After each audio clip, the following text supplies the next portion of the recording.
Praise the lord. యేసుక్రీస్తు నామములో మీ అందరికీ శుభములు తెలియపరుస్తున్నాను. ఈ మార్నింగ్ మానా అనే ఈ కార్యక్రమం ద్వారా మీరు దీవించబడుతున్నారని, దేవుని ఆత్మతో నింపబడి అభిషేకించబడి దేవునికి సాక్షిగా ఉంటారని విశ్వాసముతో నమ్మకముతో మీ కొరకు ప్రార్థన చేయడం జరుగుతుంది. యెషయా గ్రంథం 59:21 ఈరోజు మీ వాగ్దానం. ఈ వాగ్దానం నెరవేర్చబడలాగున మీ కొరకు ప్రార్థన చేయడమే కాకుండా ఈ మార్నింగ్ మన్నా ఈ యొక్క కార్యక్రమ వర్తమానాలు కూడా ఈ యొక్క వాగ్దానాన్ని ఆధారం చేసుకొని మాట్లాడాలని నేను ప్రేరేపించబడ్డాను. మీరు దేవుని రాజ్యం మీది మనసు పెడితే కనుక మీకు ఏమేమి కావాలో అన్నీ దేవుడు ఇచ్చేస్తాడు. దీనికోసం మీరు ప్రత్యేకంగా ప్రార్థన చేయాల్సిన అవసరం లేదు. మత్తయి సువార్త 6వ అధ్యాయం 31 నుండి 33 వచనాలు దేవుడు మిమ్మల్ని చదవమని దేవుడు చెప్తున్నాడు. మీరు దేవుని రాజ్యాన్ని మొదటిగా వెతికితే మీకు అన్నీ ఇవ్వబడతాయి. మీరు దేని గురించి చింతించాల్సిన అవసరం లేదని ప్రభువారు మాట్లాడుతున్నాడు. కనుక ప్రభు మీద మనసు పెట్టాలని నేను కోరుకుంటున్నాను. ఈ రోజులో మీరు ఆత్మీయంగా ఎదగటం మీదే మనసు పెట్టండి. అప్పుడు మీరు దేవుని ఆత్మతో అభిషేకించబడి 2 పాల ఆత్మతో నింపబడి దేవునికి మీరు సాక్షులుగా ఉండగలుగుతారు. దేవుని నామానికి మహిమ కలుగును గాక. మీరు త్వరలో గొప్ప సాక్షిగా ప్రభు కోసం గొప్ప సాక్ష్యం ఇచ్చేవారుగా దేవుడు చేయబోతున్నాడు. దేవుని బిడ్డలారా, యెషయా గ్రంథం 59:21 ఏమని ఉంది తెలుసా? నేను వారితో చేయు నిబంధన ఇది, నీ మీద నా ఆత్మయును నేను నీ నోట ఉంచిన మాటలను నీ నోటి నుండి, నీ పిల్లలు నోటి నుండి, నీ పిల్లల పిల్లల నోటి నుండి ఈ కాలం మొదలుకొని నీ ఎల్లప్పుడూ తొలగిపోదని యెహోవా సెలవిస్తున్నాడు. దేవుని నామానికి స్తోత్రం.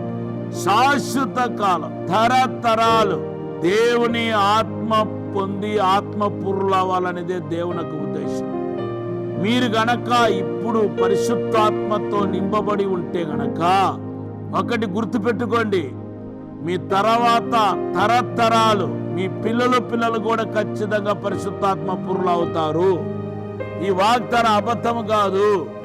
ఈరోజు మీ కొడుకు కానీ మీ కూతురు కానీ లేకపోతే మనవడు మనవరాలు కానీ ఇంకా రక్షణే పొందకుండా ఉంటే వారు రక్షించబడటమే కాకుండా పరిశుద్ధాత్మతో నింపబడి పరిశుద్ధాత్మ పూర్ణులు కాబోతున్నారనే విషయాన్ని ఈరోజు తెలియపరుస్తున్నాను. ఎందుకు మనం పరిశుద్ధాత్మ పూర్ణులు అవ్వాలి? నిన్న నేను చెప్పాను, ధనాపేక్ష నుండి మనం విడుదల పొందుతామని చెప్పాను. ఈరోజు మనలో ఉన్న స్వార్థం చచ్చిపోతున్న విషయాన్ని ఈరోజు నేను మీకు తెలియపరచాలని చెప్పి ఆశపడుతున్నాను.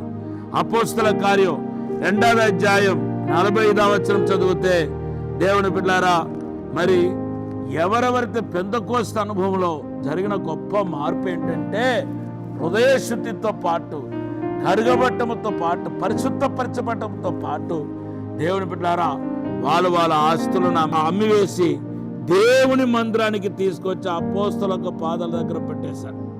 మీరు ఒకవేళ అడగవచ్చు, అలాగైతే మరి వాళ్ళు తిండికి ఎలాగంటే అందరికి కామన్ అయిపోయింది. ఎవరికి ఏ అవసరం ఉంటుందో దాని ప్రకారం అపోస్తలు ఏం చేస్తారంటే పంచిపెట్టకుండా వచ్చారు. ఎంత మార్పు చూడండి. అపోస్తల కార్యం 5వ అధ్యాయం 33, 34, 35 వచనాలు చదివితే, దేవుని బిడ్డారా, వాళ్ళకున్న పొలాలు వాళ్ళకున్న ఆస్తిపాస్తులు అన్నీ అమ్మివేసి ₹1 కూడా ఉంచుకోలా తీసుకొచ్చి అపోస్తల పాదాల దగ్గర పెట్టేశారు. ఈ అపోస్తలు ఏం చేస్తారంటే వాళ్ళు కూడా ఉంచుకోలేదు. నేను రేపు దాని విషయం నేను మాట్లాడతాను.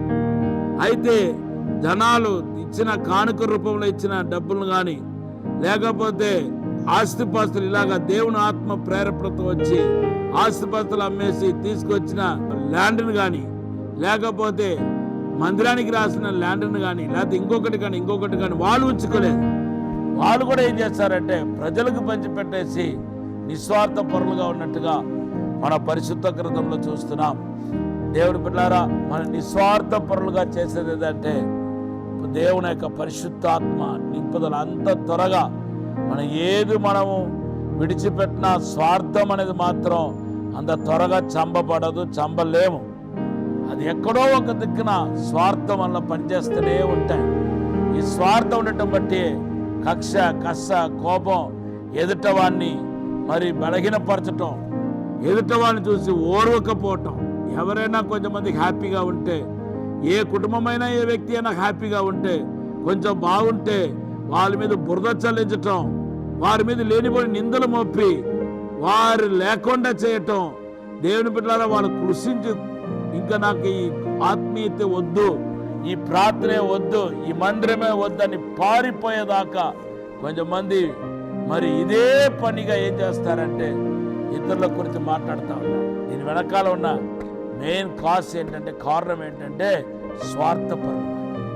నేను మాత్రమే బాగుండాలి, ఎదుటవాడు ఏమైపోయినా పర్వాలేదు, నేను మాత్రం బాగుండాలని మనస్తత్వం ఎవరిలో వచ్చిందో వాళ్ళు దేనికైనా తెగదంపులు చేసుకుంటారు.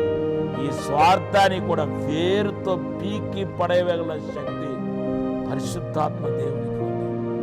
ఆత్మ మనలోనికి వచ్చినప్పుడు ఖచ్చితంగా మనము స్వార్థాన్ని కూడా విడిచిపెట్టి నిస్వార్థ పరులుగా యేసులాగా మారగలుగుతాం. దేవుడు ఈ మాటను దీవించుగాక. ఆమేన్. ఒక చిన్న ప్రార్థన చేస్తాను. పరిశుద్ధము నమ్మకమైన పరలోక తండ్రి, నీకు వందనాలు, స్తోత్రాలు ప్రభువా. అయ్యా తండ్రి, ఈ మాట వింటున్న ప్రతి ఒక్కరి జీవితంలో అసాధారణమైన అద్భుతమైన కార్యం జరిగించండి ప్రభువా, అభిషేకించండి ప్రభువా. తండ్రి, ఇప్పుడే 2 పాల ఆత్మ దయచేయండి, 2 పాల అభిషేకం దయచేయండి ప్రభువా. దైవిక ప్రసన్న చేత మహిమ చేత నింపండి. పరిశుద్ధాత్మ కుమరింపు జరునగాక. మీరే తాక్కుమని దీవించి బలపరచమని యేసు నామములో అడిగి వేడుకుంటున్నాము తండ్రి. ఆమేన్. మీరు పరిశుద్ధాత్మ నింపుదల అనుభవం పొందాలని ఆశపడుతున్నారా? ఆత్మ వరాలతో ఫలాలతో నింపబడి దేవుని కోసం వాడబడాలని, నిస్వార్థపరులుగా దేవుని కోసం వాడబడాలని ఆశపడుతున్నారా? ఇదిగో ఒక మంచి అవకాశం మేము దేవునికి ఆత్మ పేరిట కల్పిస్తున్నాం. ఫిబ్రవరి 2, 3, 4, 5వ తారీఖులో పరిశుద్ధాత్మ విస్ఫోటన సదస్సును రాజమండ్రి దైవజక్ని ఆడిటోరియంలో ఏర్పాటు చేసి ఉన్నాం. ఇది ముఖ్యంగా సేవకులు సేవకురాలకు ఏర్పాటు చేయబడింది. ఆత్మీయంగా ఎదగాలని ఆశపడుతున్న వారు కూడా దీనిలో పాలు పొందవచ్చు. మీరు ఖచ్చితంగా పాలు పొందండి. మీరు దేవుని ఆత్మతో నింపబడతారు. God bless you.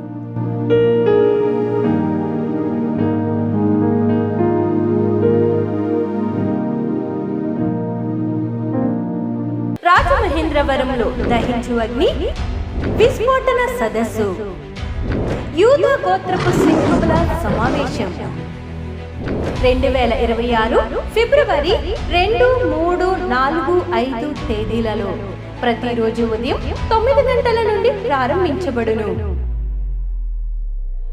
ముఖ్య ప్రసంగికులు ప్రవక్త టీజో థామస్ గారు కేరళ,